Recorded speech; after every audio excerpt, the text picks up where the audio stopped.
जय हिंद, जय हिंदी। प्रिय विद्यार्थियों और साथियों, आज का विषय है भक्ति। भक्ति क्या है? असल में बच्चों, मनुष्य ने जैसे-जैसे पाषाण युग से नवपाषाण के बाद निरंतर विकास के रास्ते पर चले, जब वो एकल से सामाजिक प्राणी होने लगा, तब तक उसने अनेक तरह की अनुभव प्राप्त कर लिए थे। उसने अलौकिक सत्ता का एहसास करना प्रारंभ कर दिया था। उसने महसूस किया कि वो जहाँ पर रहता है, वो उसके चारों तरफ कोई शक्तिशाली, सर्वशक्तिमान शक्ति रहती है। वो शक्तिशाली है, सौंदर्य से भरा हुआ है और वो हमारे लिए इतना कुछ देता है, जल, पेड़-पौधे, नदी-नाले, फल-फूल सब कुछ देता है, इसलिए वो कृपा से भी युक्त है तथा रौद्र रूप भी कभी-कभी वो दिखाता है। इसलिए वह उसके लिए अपने मन में आदर का भाव रखने लगा और ये कहें कि वो उसकी उपासना करने लगा। पेड़ से उसको तरह-तरह के फल-फूल, छाया मिलती थी, इसलिए उसकी भी वो देवता समझकर उसको मानने लगा। सूर्य से उसको रोशनी, प्रकाश और ऊर्जा मिलती थी, उसको भी वो नित्य प्रणाम करने लगा। इस प्रकार से वो धीरे-धीरे मनुष्य के जीवन में, उसके दैनिक चर्या में उसे शामिल कर लिया।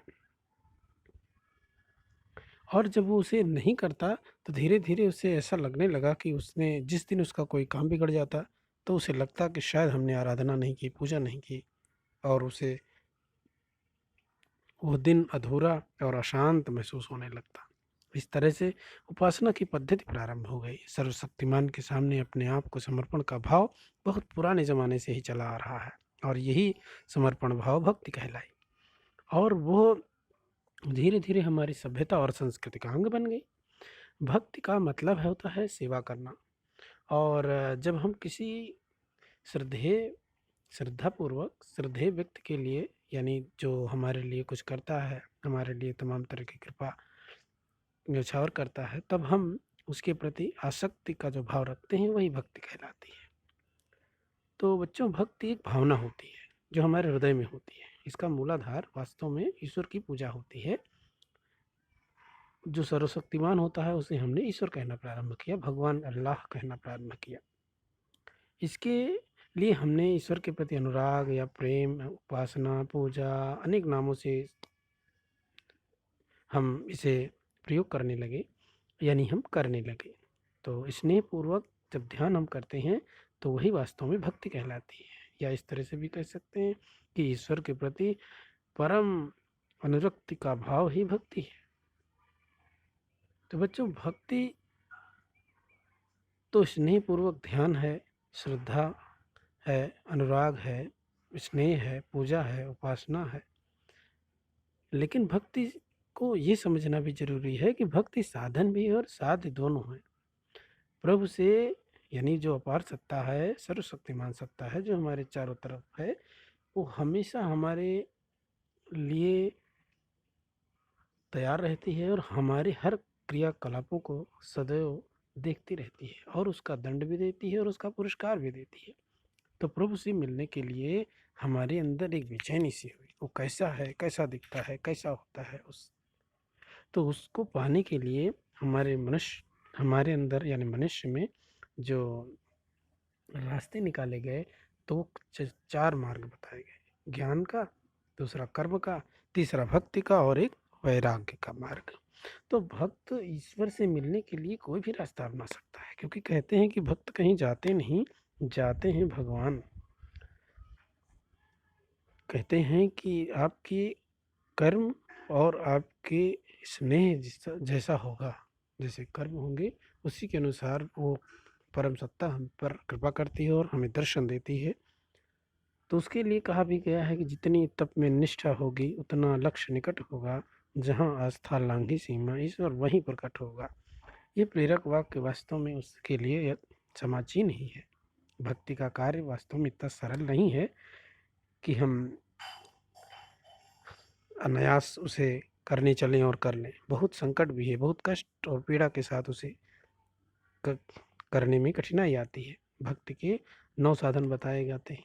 कहते हैं, स्मरणम कीर्तनम विष्णु स्मरणम पाद सेवनम अर्चनम वंदनम दास्य सख्य आत्मनिवेदनम। भक्ति करने वाले भक्तों ने ईश्वर के साथ भिन्न-भिन्न तरह के संबंध भी स्थापित किए। भगवान से मिलने के लिए, भगवान की आराधना में, भगवान से बातचीत करने में हमने उनके साथ कई तरह के संबंध, कभी दास्य भाव के साथ उनसे वार्तालाप या उनसे को बुलाते हैं, पुकारते हैं, याद करते हैं, उनको उनके उनको स्मरण में, उनकी याद में, उनकी पूजा में, सब तरह के, कभी दास्य भाव, कभी सख्य भाव, तो कभी वात्सल्य भाव, तो कभी माधुर्य, तो वो शांत भाव। ये 5 तरह के भाव के माध्यम से भक्त अपने भगवान के प्रति स्नेह प्रकट करता है, बातचीत करता है, संबंध बना लेता है और उस मधुरता से वो अपनी भक्ति की बात ईश्वर तक पहुँच जाती है। तो श्रीमद् भागवत गीता में तो भक्त के लिए 4 प्रकार बताए गए हैं। एक अर्थार्थी होता है, एक अर्थ होता है, एक जिज्ञासु होता है और एक ज्ञानी होता है। तो यही नहीं, भक्त तो सभी हैं, हम हैं, आप हैं, क्योंकि वो अपार सत्ता हम सबके चारों ओर है। मध्यकाल हिंदी साहित्य का एक काल, जिसके प्रारंभिक चरण को हम भक्ति काल के नाम से ही जानते हैं। और ये भक्ति काल ऐसा काल है जिसे हिंदी साहित्य का स्वर्ण काल भी कहा जाता है। सूरदास, कबीरदास, तुलसीदास, मीरा, जसखान और रहीम जैसे अनेक कवियों की नैतिकता भरी गहरी छाप और उनके उपदेश आज भी हम जनमानस के लिए अनुकरणीय हैं। यानी यहाँ समझें कि किसी को ये समझना कि भक्ति की 2 बातें बताई गई हैं। मध्यकाल के कवियों ने 2 तरह के लोग मिलते हैं, एक निर्गुण, एक सगुण। इनमें से किसी को भी ये कहना कि सगुण अधिक महत्वपूर्ण है या निर्गुण अधिक महत्वपूर्ण है, वास्तव में ठीक नहीं होगा, क्योंकि दोनों साधकों के अपने-अपने मत हैं और अपने-अपने विचार के कारण वो श्रेष्ठ हैं। एक ऐसी विचारधारा है जो मानती है कि ईश्वर, अल्लाह, उसके कई नाम हैं और वो किसी नाम का मोहताज नहीं है, वो किसी स्थान का मोहताज नहीं है, वो हमारे हृदय में बसता है, हमारे कण-कण में है, किसी भी जो हमारे तरह चारों तरफ वस्तु है वो कहीं भी है, उसको ढूँढने की, उसको पूजा करने की कोई आवश्यकता नहीं है। ऐसे लोग निर्गुण कहलाए। लेकिन दूसरे अन्य लोग जो इस मत को नहीं मानते उन्हें कहते हैं सगुण धारा। ऐसे लोगों का मानना है कि ईश्वर का एक मंदिर होता है, एक स्थान होता है, वहाँ पर भगवान के लिए साज सज्जा सफाई, उनके लिए पूजा, मोमबत्ती, अगरबत्ती सब चढ़ाई जाती हैं। वहाँ पर उनके लिए फल और मेवे चढ़ाए जाते हैं, उनकी मूर्ति की सेवा की जाती है। तो ऐसे मत मानने वाले लोगों को सगुण कहा गया। सगुण और निर्गुण दोनों का उद्देश्य एक ही है, लेकिन दोनों का जो विचार है उनमें कुछ अलग है।